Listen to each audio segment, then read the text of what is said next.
புள்ளி வச்சு கோலம் போட மறந்திருப்ப. புத்தகத்தை தலைகீழ படிச்சிருப்ப. மூன்று பிறை அளவுதான் சிரிச்சிருப்ப. தினம் 100 முறை பேரை சொல்லி ரசிப்ப.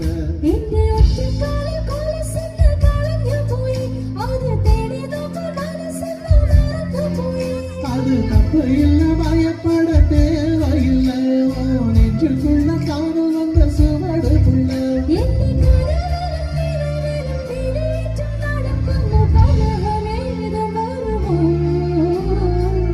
மனசுக்குள்ளே